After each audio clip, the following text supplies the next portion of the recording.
এই দেখো, এটা হলো আমাদের বাইরের ঘর। সেখানে আমি প্রথম হয়েছিলাম, ডেটও দেওয়া রয়েছে দেখো।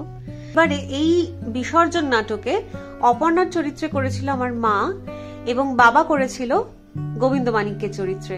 তো কিন্তু যা আছে বা যা কিছু দিয়ে এই বাড়িটা সাজানো, সেইটা মানে অনেকটাই অন্যরকম শান্তি দেয় আমার মনে।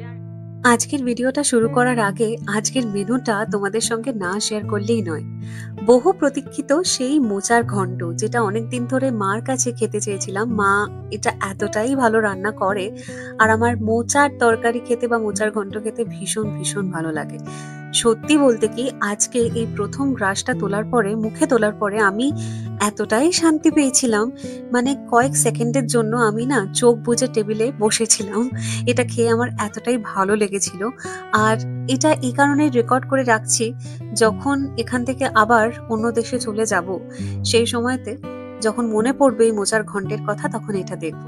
সাথে ছিল একটা মাছ ভাজা আর ভেটকি মাছের পাতলা করে আলু, ফুলকপি আর বড়ি দিয়ে একটা ঝোল।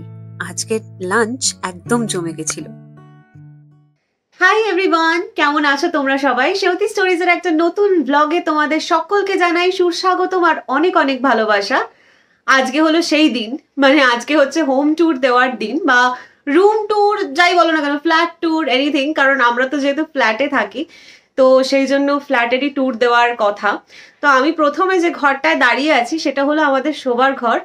শোবার ঘরের লুকটা ফার্স্টে দিয়ে ওখান থেকেই শুরু করছি, কারণ আমার মতে এই তিনটে ঘরের মধ্যে, মানে আমরা যে তিনটে ঘরে আর কি বিচরণ করি, তার মধ্যে আমাদের বাইরের ঘরটা, মানে যেটা বসার ঘর, আমাদের আড্ডা দেওয়ার ঘর, সেই ঘরটা আমার কাছে অনেক বেশি অ্যাট্রাকটিভ, অনেক বেশি আকর্ষণীয়, কারণ অনেক কিছু ওখানে শেয়ার করার মতন আছে।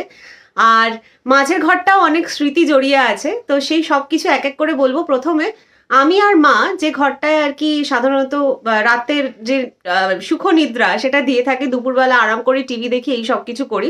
মা আমি না থাকলে গল্পের বই পড়ে এই খাটটায়। তো সেই সব কিছুই তোমাদের সঙ্গে শেয়ার করবো। প্রথমে ঘরের লুকটা একবার একটু তোমাদের দেখিয়ে দিই। এইটা হলো ঘরটা আমাদের। ওই খাটটায়, ওই দিকের খাটটায় মা শোয় আর এই দিকের খাটটায় আমি শুই। মানে আমরা যখন আর কি, আমি যখন থাকি এই ঘরটাতে, বা যখন থাকতাম রাদার, তো ওই দিকটা মা শুতো আর এই দিকটায় আমি শুতাম। খাটটা অ্যাকচুয়ালি একও করে দেওয়া যায়, কারণ নিচে যেহেতু চাকা লাগানো আছে, তো এক করে দেওয়া যায়, কিন্তু আমরা ইউজুয়ালি আলাদাই রাখি। এখানে আমরা অনেক সময়তে বসে বসে গল্পও করি, মাঝের জায়গাটাতে শীতকালে অনেক সময় কার্পেট পেতে এখানে আমরা গল্প করি। তো এই সব কিছু করে থাকি। একটুখানি ক্লোজ ভিউ দিই, কারণ এখানে কয়েকটা ইন্টারেস্টিং জিনিস আছে। প্রথমত এই ছবিটা দেখাই, রবীন্দ্রনাথ ঠাকুরের বাল্মীকি প্রতিভার এই ছবিটা। বাবা কোন সালে এক্স্যাক্টলি এটাকে বাঁধিয়েছিল আমার ঠিক মনে নেই, তবে যেটা আমার খুব ভালো লাগে যে কোনো গ্লস ফিনিশ নেই, ম্যাট ফিনিশ রবীন্দ্রনাথের এই ছবিটার মধ্যে রয়েছে। তো এইখানে একটু বড় করে ফ্রেমটা, খুবই বাবার ইচ্ছে ছিল অনেক দিনের, সেটাকেই বাবা পূরণ করেছিল এখানে এনাকে রেখে। আর দেখতেও কিন্তু খুব সুন্দর লাগে, যেহেতু দেওয়ালটার সাথে, মানে ক্রিম কালারের দেওয়াল, তার সাথে এই ছবিটা আমার মধ্যে খুব ভালো আর কি ম্যাচ করে। তো এটা রাখা হয়েছিল, কোন ইয়ারে আমার এক্স্যাক্টলি মনে নেই, তবে অনেক দিন ধরে রয়েছে। এদিকে হলো আমাদের আলমারিটা, যেখানে এই পেঁচা পরিবারকে বা পেচক পরিবারকে রাখা হয়েছে। আর বুদ্ধদেবেরও একটি মূর্তি রয়েছে। এটা সম্ভবত বাবা পেয়েছিল কোনো একটা অনুষ্ঠানে হবে, নয়তো কোনো একজন ছাত্র বা ছাত্রী বাবাকে দিয়েছিল। সেটা এখানে রাখা রয়েছে। আর এটা হলো আলমারিটা। এইবারে ইন্টারেস্টিং হলো এই টিভিটা। আচ্ছা তোমরা বলো তো, এই টিভি এখন কেউ দেখে? তোমাদের মধ্যে কি কেউ দেখো এই টিভি? তারা আমাকে প্লিজ কমেন্ট করে জানিও, কারণ আমার বাড়িতে আমার বাবা বা আমার মা কেউই স্মার্ট হতে চান না, মানে স্মার্ট টিভি বাড়িতে রাখতে চান না। এই টিভিটা বহু বছর ধরে আমাদের বাড়িতে রয়েছে। আমি যখন স্কুলে পড়ি সেই সময় থেকেই এই টিভিটি রাখা রয়েছে। অনেকবার চেঞ্জ করার কথা বাবা এক দুবার প্রস্তাব দিয়েছিল, আমিও দিয়েছি। সৌরভও এসে বলেছিল যে এইবার দেবে প্রস্তাবটা চেঞ্জ করার জন্য, কিন্তু না, মা খানিকটা অনার, বাবাও অ্যাট দ্য সেম টাইম, যে থাক এই টিভিটা যখন চলছে এইটাই চলুক। এবং খুব বেশি যে প্রচন্ড টিভি ওরা দেখে তা নয়, কারণ এখন তো জানোই তোমরা সোশ্যাল মিডিয়ার যুগ, ইউটিউবই ম্যাক্সিমাম, ধরো যা দেখেন ইউটিউবেই দেখা হয়। যেটুকু টিভি দেখা হয় খুবই হাতে গোনা কয়েকটা জিনিস, এবং সেটা এই টিভিতে পুষিয়ে যায়। কাজে ওনারা কিছুতেই এই টিভি চেঞ্জ করবেন না, এবং এত স্মৃতি রয়েছে এটার সাথে মিশে যে ওরা চেঞ্জ করতে চায় না। এইবারে আমাদের এক্সটেন্ডেড পরিবারের কিছু সদস্যরা রয়েছে, তাদের সঙ্গে এক এক করে পরিচয় করাবো। এটা না করালেই নয়। এর নাম হলো ভোলু। ভোলু আমার সব থেকে পুরনো সঙ্গী। ভোলু হচ্ছে আমার যখন 5 কি 6 বছর বয়স হবে, তখন উত্তর কলকাতার স্ট্রাইকার বলে একটি দোকান আছে, এখনো আছে সম্ভবত, সেখান থেকে ভোলুকে নেওয়া হয়েছিল। ভোলুর পরে যিনি আমাদের বাড়িতে এসছেন তিনি হলেন পুচু। তো শীতকাল, সেই জন্য একটি স্কার্ফ ওকে পরানো হয়েছে। হাতি, এর একটা ভালো নাম আছে, এর নাম হচ্ছে পাপ্পু, কিন্তু ওর ছেলে, এর নাম হচ্ছে লাট্টু। হচ্ছে মিঠাই, এ হচ্ছে বড় ভাই, আর এ হচ্ছে ছোট, এর নাম হলো মন্ডা। মন্ডা আর মিঠাই, এদের দুজনকে সৌরভ আমাকে দিয়েছিল। হাতিকেও সৌরভ দিয়েছিল বাই দ্য ওয়ে। নাম হচ্ছে লালু। এ হচ্ছে হালুয়া। হালুয়াকে একটু সাজানো হয়েছে, হাতটার পরানো হয়েছে, মাথায় ক্লিপও দেওয়া হয়েছে। এর নাম হলো বালু। ঘঞ্চু, একে নিয়ে একটা ইন্টারেস্টিং গল্প আছে। ওর যে চোখটা দেখছে, ওই ওপরের পার্টটা, এটা আমার মার করে দেওয়া, কারণ ওর শুধুমাত্র চোখটা মানে বন্ধ অবস্থাতে যেরকম ইউনিকর্নের হয় সেরকম ছিল, কিন্তু মা ওটাকে চেঞ্জ করে বলছে যে কিরকম একটা লাগে, চোখ বুজে বসে আছে মনে হয়, তো মা ওটাকে ঠিক করে দিয়েছিল। তো এ হচ্ছে ঘঞ্চু। আর ইনি হলেন আমাদের পলি রানী। পলির সাথে তো আগেও একবার আলাপ হয়েছে শিলিগুড়িতে। পলিকে কেনা হয়েছে ইসরায়েলে, ও ইসরায়েল থেকে এখানে এসছে, আবার এখান থেকে ইসরায়েলে যাবে। তো এ হচ্ছে পলি। তো পলি চলে যাবে আবার ফেরত, কিন্তু বাকিরা সবাই এই বাড়িরই মেম্বার। বাইরে এখন খুব হাওয়া দিচ্ছে, তো আমাদের যে পুঁই শাকের গাছটা রয়েছে সেটা একটু দেখিয়ে দিই। ওই দিকটায় দেখো একদিক করে দেওয়া রয়েছে, এই পুঁই বোধহয় পুঁই মিটুলি হয়েছে। পুঁই মিটুলি বলে তো, ঠিক বলছি হোপফুলি। তো পুঁই মিটুলিও হয়েছে। এটা ছোট্ট একটা ডাঁটি ছিল, সেটা পুঁতে দেওয়া হয়েছিল, মাই করেছিল, তারপরে এই গাছটা তৈরি হয়েছে। আর ওই নিচে দেখো বেশ কয়েকটা গাছ রয়েছে ওইখানটাতে, তুলসী গাছ, তারপরে আরো অন্যান্য বোগেনভিলিয়ার একটা গাছ রয়েছে। এই গাছগুলোও কিন্তু আমাদের ওখানে রাখা রয়েছে, যেহেতু জল হাওয়াটা ভালো মতন পায়, রোদটাও ভালো পায়, সেই জন্য ওটা ওখানে রাখা রয়েছে। এবারে যে ঘরটা রয়েছে সেটা হলো আমাদের মাঝের ঘর। মাঝের ঘরটা স্মৃতি এই কারণেই খুব বেশি, কারণ এই ঘরটা পড়ার ঘর হিসেবেই তৈরি হয়েছিল, মানে পড়াশোনার জন্যই মেইনলি। স্কুলের সময়তে ধরো একটা দিকে টেবিল থাকতো, এই বড় দিকটায় মানে যে টেবিলটা রয়েছে, কাবার্ড গুলো রয়েছে, এগুলো ছিল না তখন। তো জানলার দিকটাতে টেবিল রাখা থাকতো, আর ওখানে আমি পড়তে বসতাম প্রথমে। মানে আমার একটা বড় সময়, মানে লাইফের একটা বড় সময় আমি এই ঘরটাতে ম্যাক্সিমাম কাটিয়েছি। এই ঘরটা এখন পড়াশোনার ঘরের থেকে বেশি, ধরো মানে আমার পড়াশোনার ঘরের থেকে এখন স্টোর রুম কাইন্ড অফ হয়ে গেছে, যেহেতু বুঝতেই পারছো প্রচুর জিনিসপত্র এখানে রাখা রয়েছে। তবে এই জায়গাটাতে বসে, মানে এই চেয়ারে বসে বাবা এখনো আর কি কাজকর্ম নিজের করে থাকে। ডেস্কটপটা বাবাই ম্যাক্সিমাম ইউজ করে, বাবার নিজস্ব ল্যাপটপ রয়েছে, কিন্তু লেখালেখির জন্য বাবার ডেস্কটপটাই মোস্টলি ইউজ করে থাকে, সেটা এই দিকে রয়েছে। তো দাঁড়াও আর একটু ক্লোজ ভিউ দেখাই। এটা হলো ডেস্কটপটা, যেটার বয়স অনেক। 2011 সালের এই ডেস্কটপটা, মানে আমি যখন সময়তে 2011 সালে এই ডেস্কটপটা আর কি কেনা হয়েছিল। এটা এখানটাতে বসে করতাম মেইনলি, আর জানলা দিয়ে এইখান দিয়ে আমি দেখতাম বাইরেটা। এখানে রয়েছে কবি দাদুর ছবি। কবি দাদু আর মা বললো বিনতা রায়, তখনকার দিনের অভিনেত্রী। তো এটা একটা স্টিল ফটোগ্রাফি, যেটা দিদুর বাড়িতে দেখতাম, পরে সেটা আমাদের বাড়িতে এসেছে। এটা এছাড়া এই জায়গাটাতে প্রচুর বই রয়েছে, একটুখানি লাইট রিফ্লেক্ট করছে যার জন্য হয়তো খুব একটা বোঝাতে পারছি না। আর এদিকেও অনেকগুলো বই রয়েছে।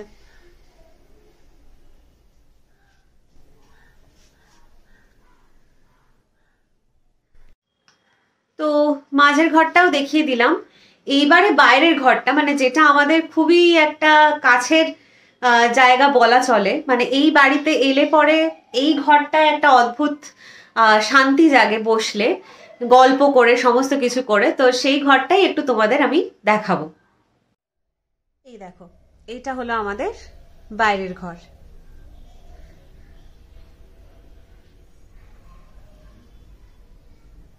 এইখানটাতে ইউজুয়ালি আমরা বসে গল্প করি, আর এখানেই রাত্রিবেলা বাবা শোয় আমি থাকলে, আদারওয়াইজ বাবা ভেতরে ঘরটাতে শোয়। বর্তমানে বাবা ভেতরে ঘরেই শোয়, কিন্তু আমি যখন আসি, আমি যখন থাকি তখন বাবা এইখানটাতে শোয়। এটা সোফা কাম বেড। আমার বাড়ির যদি খুব অ্যাট্রাকটিভ কিছু থেকে থাকে তাহলে সেটা হলো বইয়ের সম্ভার, অবশ্যই। কারণ এখানে দুটো কারণ আছে। মূলত হচ্ছে যে আমার বাবা যেহেতু ইউনিভার্সিটিতে অধ্যাপনা করেছেন, তো সেই সূত্রে প্রচুর বই কেনা তো এমনিও হতো। এছাড়া আমার মা হলো সাংঘাতিক রকমের বুক ওয়ার্ম, মানে বই পড়তে ভয়ঙ্কর ভালোবাসে ছোট বয়স থেকে, যার জন্য বইয়ের কেনাটা মানে কখনোই থামে না। এবং জায়গার খানিকটা অভাব হওয়ার কারণে পরবর্তীকালে এই শেলফগুলো তৈরি করা হয়েছে। এগুলো কিন্তু প্রথম দিকে ছিল না। এই 3টে শেলফ যেগুলো দেখছো এগুলো কিন্তু পরে তৈরি করা হয়েছে, কারণ এত সংখ্যায় বই হয়ে যাচ্ছিল যেটার কারণে অন্য কোনো জায়গাতে রাখার জায়গা হচ্ছিল না, সেই জন্য এরকম ভাবে শেলফ আলাদা করে করা হয়েছে। কয়েকটা বই আছে যেগুলো আমি অবশ্যই তোমাদের সঙ্গে শেয়ার করব, তবে তার আগে এই ঘরে বেশ কিছু ছবি আছে যার সঙ্গে অনেক স্মৃতি, ইতিহাস এইসব জড়িয়ে রয়েছে, তো সেটা আগে তোমাদের সঙ্গে শেয়ার করি। প্রথমে দেখাই বিসর্জন নাটকের একটি স্টিল ফটোগ্রাফি। তখনকার থিয়েটার গ্রুপ থিয়েট্রনের প্রযোজনা ছিল এই বিসর্জন নাটকটি, এবং এই নাটকের যিনি নির্দেশক ছিলেন তার নাম হলো সলিল বন্দ্যোপাধ্যায়। তো এবারে এই বিসর্জন নাটকে অপর্ণার চরিত্রে করেছিল আমার মা, এবং বাবা করেছিল গোবিন্দ মানিক্যের চরিত্রে। তো সেইটারই একটা স্টিল ফটোগ্রাফি, এবং এটা 90-এর দশকে। এই যে ছবিটা দেখছো এটা হলো আমার বাবার ডিরেকশনে, ওই যে দেখো লেখা রয়েছে নির্দেশনা দেবাশিস রায়চৌধুরী। এই নাটকটির নাম হলো মহাযাত্রা বটিকা, তারই একটা স্টিল ফটোগ্রাফি। এদিকে আমার মা রয়েছে। অশোক মুখোপাধ্যায়ের খুবই রিসেন্ট একটি নাট্য প্রযোজনা হলো অগ্নিশয্যা, এবং সেখানে আমার বাবা রাজা রামমোহন রায়ের চরিত্রে অভিনয় করেন। তো তারই একটা স্টিল ফটোগ্রাফি হলো এটা।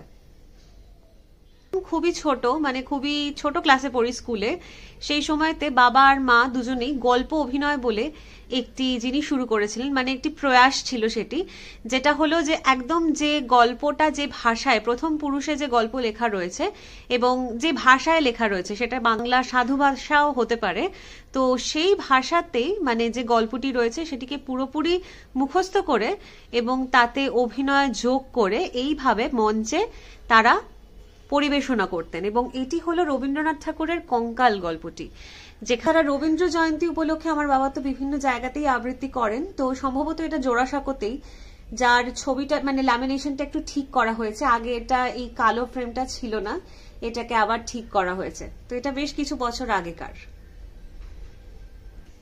আর এটা হলো গত বছরের রবীন্দ্র জয়ন্তীতে আমার মা পাঠ করছেন, এটা জোড়াসাঁকোতে। তো এই ছবিটা এইবারই মানে ল্যামিনেট করা হয়েছে, এই ফ্রেমটা আর কি অ্যাড করা হয়েছে। আমার এইরকম ব্ল্যাক ফ্রেম ভীষণ ভালো লাগে। তো এটা হলো সেইখানকারই মানে সেই দিনকারই একটি ছবি। এইবার আমাদের ছবি দেখো, সুন্দর না? এটা হলো আমাদের বিয়ের পরে পরে তোলা, মানে আমরা আর কি ঘুরতে গেছিলাম, জাস্ট বিয়েটা শেষ হয়েছে, বৌভাতও শেষ হয়েছে, তারপর আমরা দার্জিলিং গেছিলাম, কারণ শিলিগুড়ি থেকে দার্জিলিং এত কাছে, অন্য কোথায় আর যাই ঘুরতে। তো আমরা দার্জিলিং গেছিলাম এবং সেখানে একটি সেলফি তোলা হয়েছিল। সেদিন 4 ডিগ্রি ঠান্ডা ছিল, ভীষণ ঠান্ডা ছিল। তো সেই দিন আমরা এই ছবিটা তুলেছিলাম। এতটাই ভালো লেগেছিল বাবার পরে যে এটাকে এরকম ভাবে ল্যামিনেট করে দিয়েছে ওই রকম। এবারে দেখো, এইটা অ্যাকচুয়ালি আমি উপহার পেয়েছিলাম আমার যিনি মানে টিসিএস এর যিনি আমার ম্যানেজার ছিলেন, তো উনি আমাকে এটা বিয়েতে গিফট হিসেবে দিয়েছিলেন। তো আমি আপনি করে বলছি কেন জানি না, আমার ভীষণই বন্ধু, মানে আমার যে ম্যানেজার ছিল সে আমার খুবই বন্ধু, এখনো বন্ধুত্ব আছে। কোম্পানিতে কাজ নাই করতে পারি কিন্তু বন্ধুত্ব এখনো আছে। তো সেইটা মানে আমাদের বিভিন্ন সময়কার আর কি ছবি আমার কাছে ও চেয়েছিল। তো এটা মাঝের যেগুলো দেখছো সেগুলো রেজিস্ট্রির সময়কার, আর অন্যান্য অনেক মানে সময় জুড়ে আর কি ছবি টবি রয়েছে এখানে, সেইগুলো দিয়ে এরকম একটা ঘড়ি বানিয়ে দিয়েছিল, যেটা আমার খুবই ফেভারিট। এবং এটা আমি যাওয়ার পর থেকে মানে এই বাড়ি আমি ছেড়ে আর কি যখন চলে যাই তারপর থেকে এইটা সামনে থাকাতে আমার বাবা মায়ের ভীষণ ভালো লাগতো। খেতে বসে ওরা অ্যাটলিস্ট আমাদের দুজনকে এরম ভাবে দেখতে পেত। তো এটা একটা। ইনিও রিসেন্টলি আমাদের বাড়িতে এসে উপস্থিত হয়েছেন। পেছনের এই ছবিটা রবীন্দ্রনাথ ঠাকুর, এটা অনেক পুরনো, এটা যখন আমরা প্রথম এসেছিলাম সেই সময়কারই। আর এদিকে রয়েছে অ্যালেক্সা, এটা সৌরভ আমাকে জন্মদিনে দিয়েছিল। তো এখানে ঠাকুরের আসন রয়েছে, আর এদিকে আবারও বই। আর এটা হলো রান্নাঘর, এ দেখো রান্নাঘরের একটা ছোট্ট সিম্বলও রয়েছে। এইটা হলো আমাদের রান্নাঘর। সব জিনিস রয়েছে। ফ্রিজটায় এই ম্যাগনেটস গুলো লাগিয়েছি রিসেন্টলি। তো এই গেল রান্নাঘর। Nothing to show much about রান্নাঘর। ও এই ছবিটা খুব সুন্দর, রান্নাঘরের বাইরে যেটা রয়েছে। এই দেওয়ালটাতে আমার বৃদ্ধির সময়তে যিনি ঠাকুর মশাই ছিলেন তিনি এটা এঁকেছিলেন, স্বস্তিক চিহ্ন আর এটা একটা ধ্বজা এরকম ভাবে এঁকেছিলেন। আমি ঠিক জানি না এটা, মানে আমি দেখেছি সবসময়তে স্বস্তিক চিহ্নই বোধহয় আঁকা হয়, এটা পুরোটা আঁকা হয় কিনা আমার কোনো আইডিয়া সেই অর্থে নেই। যাই হোক, এইটা যে এঁকেছিলেন তারপরে মানে এই জিনিসটা এইভাবেই রয়ে গেছিল তো। এবং সোনা কাকা একবার এখানে বসেছিল, সোনা কাকার ভিডিও তোমাদের দেখিয়েছি মুম্বাইয়ে। সোনা কাকা এখানে বসেছিল এই জায়গাটায় ঠেসান দিয়ে, মানে আমি সেদিন চলে যাব এখান থেকে ওদের সাথে। তো সোনা কাকার হুডিতে পুরো এটা ছেপে উঠেছিল, মানে পুরো এই যে সিঁদুর দিয়ে তার ঠিক কিছুদিন আগেই আর কি করা, পুরোটা ছেপে সোনা কাকার ওই হুডিতে রেখে গেছিল, মানে লেগে গেছিল। এবং সেই সময়তে সোনা কাকা বলেছিল আমি এটা তুলবো না, এটা স্মৃতি হিসেবে রেখে দেবো, কিন্তু আর যাতে কারোর সাথে না হয় সেই জন্য আমরা এটাকে এরকম ভাবে প্যাকেট দিয়ে এটাকে ঢেকে রেখে দিয়েছি। এইটা তোমাদের কি মনে হয় বলো তো দেখি, কি মনে হয়? যেটা মনে হবে সেইটা আমি জানি না কতটা ঠিক, আমি তোমাদের জানাবো যে এটা এক্স্যাক্টলি কি। তারা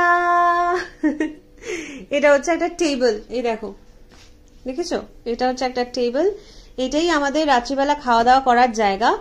কারণ যেহেতু আমাদের তো খুবই পুচকি ফ্ল্যাট, তো সেই জায়গাটা খুব স্পেস মানে এফিশিয়েন্ট জিনিসপত্র রাখতে হয়েছে। তো এই টেবিলটা বাবা মানে একজনের বাড়িতে দেখেছিল, তিনি খুবই সুন্দর একটা কনসেপ্ট আমি মনে করি। যদিও আমি আসার পরেই এখানে আর কি খাওয়া দাওয়াটা ইউজুয়ালি রাত্রিবেলাটায় করা হয়, নয়তো ওরা যখন দুজনে থাকে ওরা হাতেই নিয়ে খেয়ে নেয়, ওরা আর এরকম টেবিলটা পাতে না। মানে টেবিল দেখিয়ে দিলাম। এর মধ্যে যে দুটো বই মানে চোখের সামনে ছিল সবসময়তেই থাকে, সেই দুটো না দেখালেই নয়। একটা বইটি হলো এটি, জীবনের জলসা ঘরে, যেখান থেকে আমি প্রোগ্রামে প্রচুর মানে উপকৃত হয়েছি। যখন আকাশবাণী করতাম একটা দুটো শোতে মান্না দেখে নিয়ে আমার করার ছিল, সেই সময়তে এই বই থেকে আমি প্রচুর উপকৃত হয়েছি। এবং এটি আমি যেখানে পেয়েছিলাম তার একটি শংসাপত্র রয়েছে, এই দেখো, আমার নাম। তখন আমি ক্লাস 11-এ পড়ি, 2009-10 সাল। সেই সময় আমাদের 22শে শ্রাবণে প্রতিযোগিতা হয়ে থাকে, মানে সঙ্গীত প্রতিযোগিতা, তারপরে আঁকা, তাৎক্ষণিক বক্তৃতা, এই সমস্ত কিছু হয়ে থাকে। তো সেইখানে আবৃত্তিও রয়েছে তার মধ্যে, সেখানে আমি প্রথম হয়েছিলাম, ডেটও দেওয়া রয়েছে দেখো। তো এইটা ছিল সেই দিন পাওয়া, এইটা ছিল সেই উপলক্ষেই, বইটা আমি সেই উপলক্ষেই পেয়েছিলাম, প্রাইজটা পরে পেয়েছিলাম। তো ইয়েস, এটা একটা বেশ ইন্টারেস্টিং জিনিস।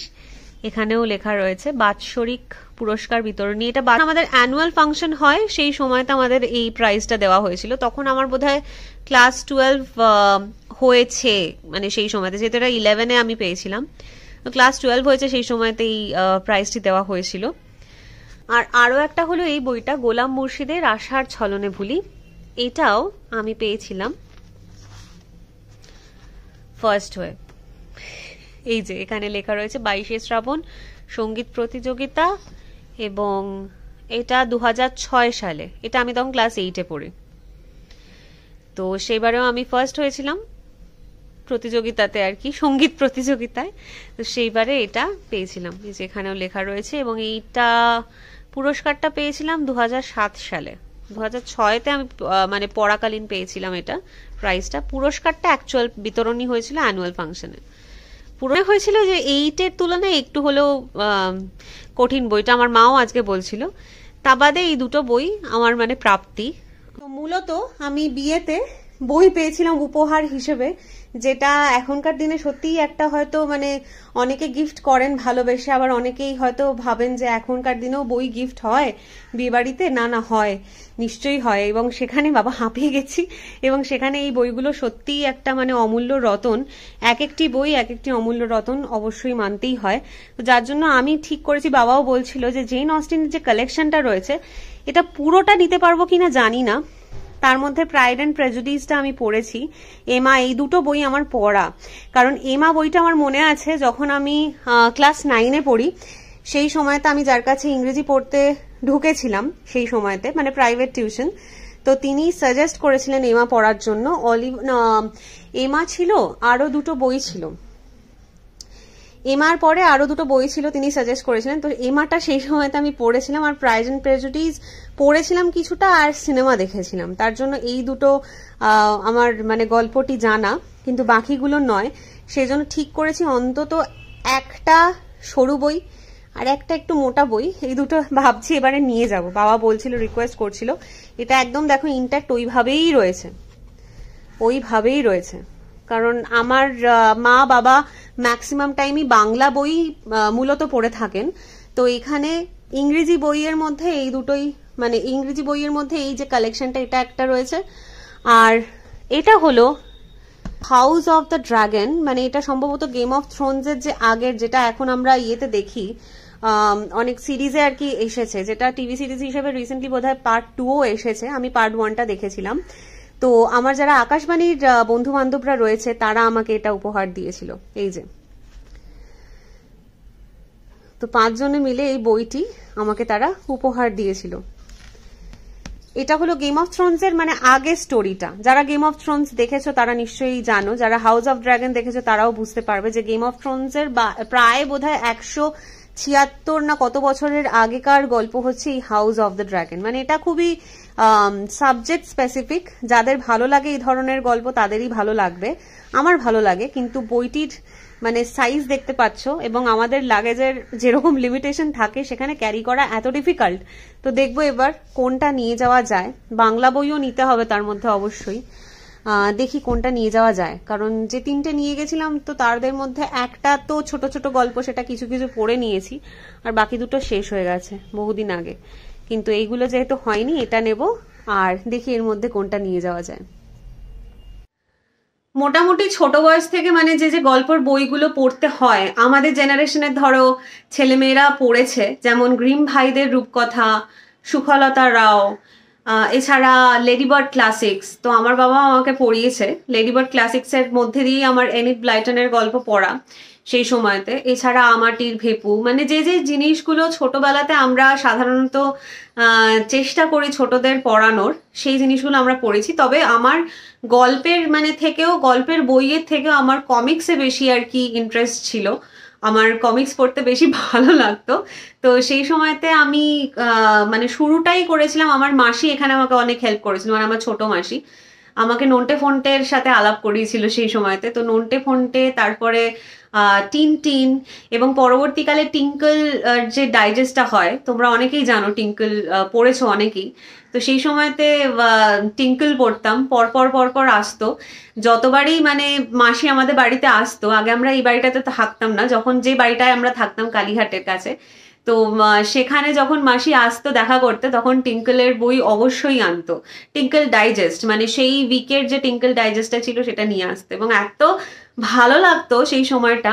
তাতে মানে আসার সাথে সাথে হয়তো ধরো খুব বেশি হাইফাই কিছু জিনিসপত্র তোমরা দেখতে পাবে না, বা অ্যাপ্লায়েন্সেস হয়তো নেই, সত্যি কথাই নেই, কিন্তু যা আছে বা যা কিছু দিয়ে এই বাড়িটা সাজানো, সেইটা মানে অনেকটাই অন্যরকম শান্তি দেয় আমার মনে। আর এত ছোট বয়স থেকে, মানে 10 বছর বয়স থেকে এই বাড়িটাতে রয়েছি, 2টো দশক অলমোস্ট কাটিয়েছি এই বাড়িটাতে। তো অন্যরকম একটা মানে আনন্দ দেয় আমাকে এই ঘরটা। মূলত বাড়ি সাজানোটা আমার মূলত বাবার দ্বারাই করা, মানে বাবাই মূলত করেছে। তো এই যে সুইচ বোর্ডের কর্নারটা দেখছো, এই জায়গাটা কিন্তু মানে বাবারই আর কি সেট করা। বাবার এক সময়তে প্রচুর প্যাঁচার কালেকশন ছিল, গণেশেরও প্রচুর কালেকশন ছিল। কয়েকটা মাটির গণেশ বাবা এদিক ওদিক দিয়ে দিয়েছে, কিন্তু ধাতব গণেশ, বুঝতেই পারছো। তো সেগুলো রয়েছে, আর তার পাশাপাশি প্যাঁচা তো আছেই। তো এই কর্নারটা আমার বাবার আর কি তৈরি করা, এবং এটা আমার খুব ফেভারিট একটা ব্যাকগ্রাউন্ড মনে হয়, যদি উল্টো দিকে বসে কেউ এবং এই ব্যাকড্রপটা যদি পেছনে থাকে, দেখতে খুব সুন্দর লাগে। তো এই ছিল আমার হোম ট্যুর, দেখিয়ে দিলাম, বা ফ্ল্যাট ট্যুর, যেটাই বলো না কেন। আবার একটুখানি গুছিয়ে রাখি, এদিক ওদিক করলাম তো অনেক জিনিস, গুছিয়ে রাখি। তো কেমন লাগলো আজকের ভিডিওটা অবশ্যই কিন্তু কমেন্ট করে জানিও, আর যদি ভালো লাগে তাহলে একটা লাইক করে দিও। আর যদি আমার চ্যানেলে নতুন এসে থাকো, কোথাও গিয়ে আমার ভিডিও ভালো লেগে থাকে, তাহলে অবশ্যই চ্যানেলটা সাবস্ক্রাইব করে দিও আর নোটিফিকেশন বেল আইকনটাও ক্লিক করে দিও। তোমাদের সঙ্গে খুব শীঘ্রই দেখা হচ্ছে নতুন একটা ব্লগে।